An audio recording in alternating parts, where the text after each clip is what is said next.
Chronicles of the Wagalla Massacre. Wagalla Town is a town located in Wajir County. Wajir is in northern Kenya.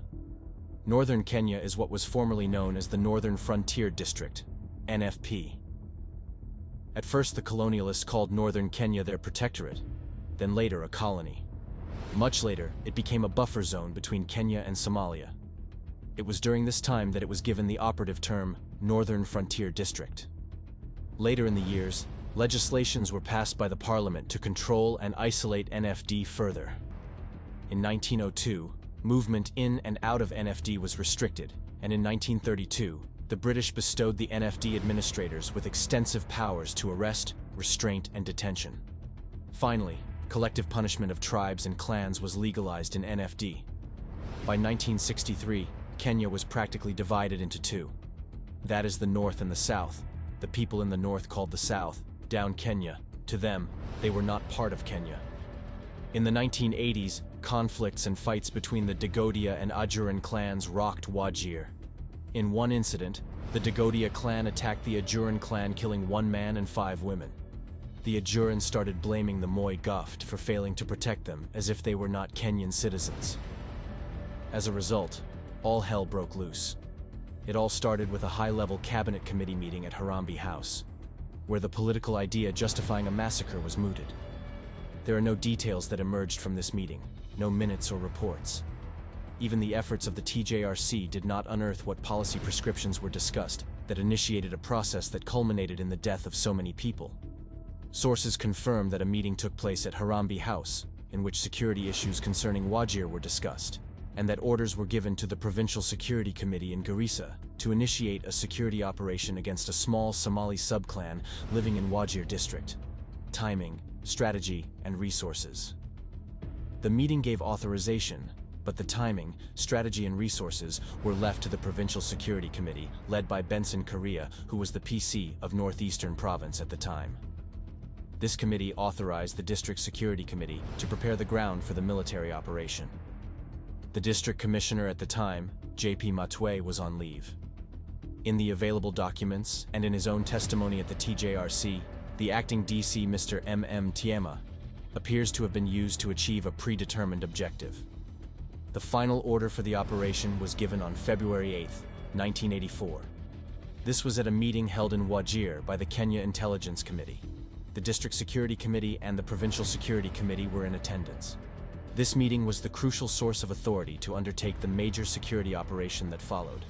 The military began on February 10th with, according to Etemizi report, a signal from the PPO of Garissa that read, "All Dagodias plus stock in Griftu Division plus adjacent divisions will be rounded up and will be treated mercilessly. No mercy will be exercised. You will get more instructions from this HQ in another 2 days' time. No nonsense will be accepted. Further instructions will follow on the relief of the stock. Report progress daily." On that day, the military moved into all areas occupied by the Dagodia subclan and implemented their orders. The commander of the operation was Major Mudogo. According to the Etemizi report, the operation had no written operational procedures. In layman language, the military operation had no rules or limits, and the security forces were given a blank order to run riot. And run riot they did. They started detaining people at 4 o'clock in the morning, from all areas in northeastern and eastern Kenya. The military was assisted to identify their targets by KANU youth wingers, some from the targeted community. Early in the operation, the military moved into Bula Jogu, a heavily populated section of Wajir. The ministerial statement and Etemizi report have their versions of what happened. Survivors have a rather chilling and different story altogether. Residents ordered to leave their huts. According to the Minister for Internal Security's ministerial statement in Parliament, the military moved into Bula Jogu at 5 in the morning and ordered the residents to leave their huts. By 2 in the afternoon, the order was not complied with. Then, the commander gave orders for the huts to be destroyed. Itamesi has a slightly different version of events. By 5 in the morning, the army under the command of Captain Jeru had already placed a cordon around the Manyata. APs and police then moved in to round up the people. Residents were hiding in their huts due to fear of the security forces. They were given an order to dismantle their homes and move out of the area. By 2 in the afternoon, they had not complied with the order. Then, Major Mudogo gave the order for the huts to be burnt. Survivors say huts started burning at daybreak when the soldiers raided the area. Government documents, which appear to have been doctored after the event and which suffer serious contradictions, say 381 male Dagodia were detained. According to the ministerial report given in Parliament, all the people were gathered and detained at a newly constructed airstrip at Wagalla for screening and interrogation. The Edemisi report says the people were first separated into their various sections for easy identification, then forced to strip naked. Survivors say those who refused to strip were summarily executed in front of their colleagues. One prominent religious leader was the first to be executed after he resisted the order to strip. All this happened on February 10, 1984. The operation to round up the Dagodia subclan continued on February 11th. People were arrested from their settlements in places far off from Wagir district. Some herders were collected as far away as Jalako in Modogashe, Garissa district. Others were captured from Eastern Province, and some were nabbed from near Mandera district. The net was cast so wide that nobody could escape the reach of the security forces. The Edemisi report says that those arrested were placed under guard, and interrogation continued at the airstrip. According to the District Security Committee, the large number of those detained made it impossible to interrogate them individually, so they were placed in subsections. In total, there were 11 subsections of the subclan at the airstrip. The method of interrogation applied was extreme. Even after being forced to strip, the prisoners were ordered to lay face down on the hot surface of the airstrip during the hottest month of the year. Temperatures are so high in February that one could get cooked by the sun. Survivors say many people succumbed to heat stroke, and this is corroborated by the Edemisi report, which adds that detainees were subjected to physical beating. The physical beating, according to survivors, involved the butt of a gun, batons, and bayonets. A witness at the TJRC testified that the torture was so extreme that men complained they were sodomized at night. Survivors say people were being beaten to death in front of their colleagues. To add to their misery, the people were denied food and water. A situation was created at Wagalla airstrip, which for all intent and purposes led to disaster in the following days. On February 12th, the acting DC, Mr. Tiema, addressed a public gathering in Wagir. Witnesses say he issued a lot of threats. Official records indicate that he assured members of the public of security in the town and asked them not to panic. In reality, the majority of people in town had either been detained or displaced due to fear of the military. The targeted subclan was the dominant urban poor in the town, and the place looked deserted and desolate. Tiema and OCPD Wabwire decided to have a stroll to Wagalla airstrip to assess the progress of the operation. They were accompanied another officer, CM Mbole. 13 people shot dead in the confusion. Official reports indicate that as soon as the DC alighted from his vehicle, the crowd burst out shouting, some detainees moving towards him and others running away through an opening in the perimeter fence. That is when Wabwire ordered those escaping to be shot. A total of 13 people were shot dead in the confusion. Survivors remember the DC's visit, the shouting, and the brief melee, but have no recollection of shooting at this point. The Edemisi report suggests that due to the difficult conditions they were subjected to, the people were begging for clemency from the DC. Witnesses report that there were many people who were killed in the first 3 days of the operation, and this report of people running away was used to cover up that fact. The DC jumped into his car and left the venue amidst the cries of the suffering men in the airstrip.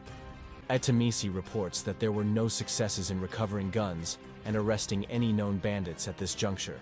The report goes ballistic on the DC and OCPD for leaving the situation to junior officers and called their action a cowardly move, lacking any sense of responsibility. On February 13th, official reports show for the first time the confusion that was reigning among Wagir authorities. There was a state of fear, confusion, and panic in the DSC. This is probably because of the sheer number of the dead at Wagalla airstrip. By this date, many people had been tortured to death. Others died from heat stroke, and a large number were facing death due to thirst and starvation. Since the operation had no clear guidance, there was no way to go forward. Reports indicate that a decision was reached to release the remaining men and transport them back to their homes. The Provincial Security Committee visited Wagir on this date and received a briefing on the situation. They agreed with the DSC's decision to release the remaining detainees.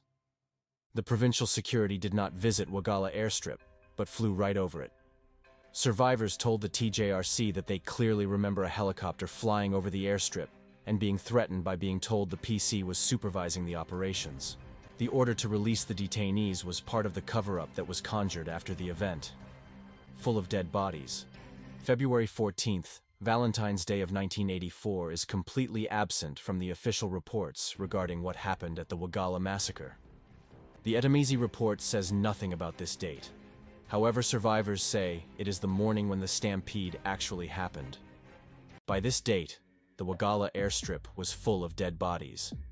The military and police manning the area were tired and jittery. They were butchering the detainees one after the other. It was no longer an interrogation, it was just a slaughter. Witnesses recall the crowd surging once at the barbed wire fence, which gave in, allowing hundreds to dash for the nearby bushes. The military opened fire and many were shot. In fact, people survived because of their determination to escape or die trying, not because they were released from the Wagalla airstrip. The stampede saved many, but caused confusion. It was no longer the clean operation envisaged by the government. A lot of people escaped and were running naked in the bushes near Wagalla. Corralling them was difficult because there were no roads and the forces involved in the security operations were fatigued and demoralized by that time. It was a nightmare of immense proportion. The Wagalla airstrip that Valentine morning was full of bodies at different stages of decomposition. Some had died moments before, with fresh bullet wounds in their backs. Others were injured and screaming for help, and weak men were dazed, naked and milling around, totally disoriented. According to the Etemesi report, Tiema and Wabwire reported that 13 people were shot in the stampede. Furthermore, as arrangements were being made to transport people to their various destinations, 16 more bodies were discovered at the airstrip. The report says that it is believed that they may have died as a result of dehydration, hunger, and excessive exposure to the sun. At that point, the security team was faced with the question of what to do with the dead bodies and injured persons at the airstrip. The official reports say there were 29 bodies at the airstrip, and in their state of panic and confusion, the DSC decided to dispose of the bodies. The report further states that a total of 20 bodies were thrown into the bush near Coradile, 100 miles northwest of Wajir town, while the other 9 were buried at an area 6 to 10 miles from Wagalla airstrip on the way to Griftu. This was done by Lieutenant Chungo of the Army and Police Inspector Wachira, respectively. Bodies disposed of survivors remember things very differently.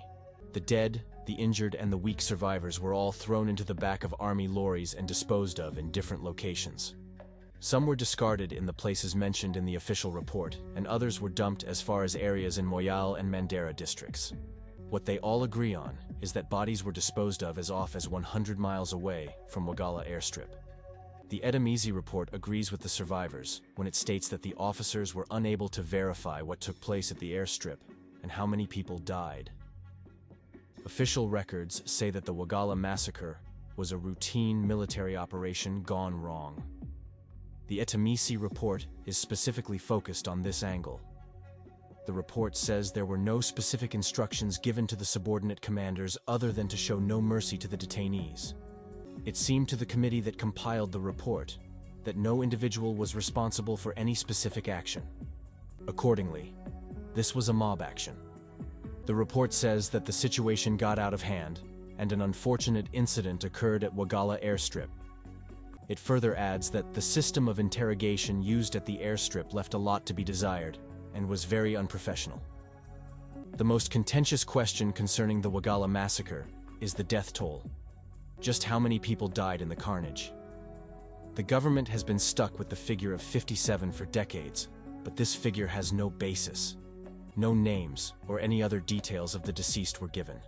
The Etemesi report, which was written under circumstances that guaranteed no independent judgment, arrived at this figure by adding figures from various sources. According to the DSC, 29 people died at Wagalla airstrip. It was confirmed that 15 bodies were buried at Sister Annalena Tonelli's compound. Sister Annalena allegedly left 12 bodies in the bush. One person died in the hospital and was buried in the public cemetery. These different numbers were added up to come up with the official death toll. The government's own report admits that the confusion that reigned makes it impossible to know what happened at Wagalla airstrip in February 1984.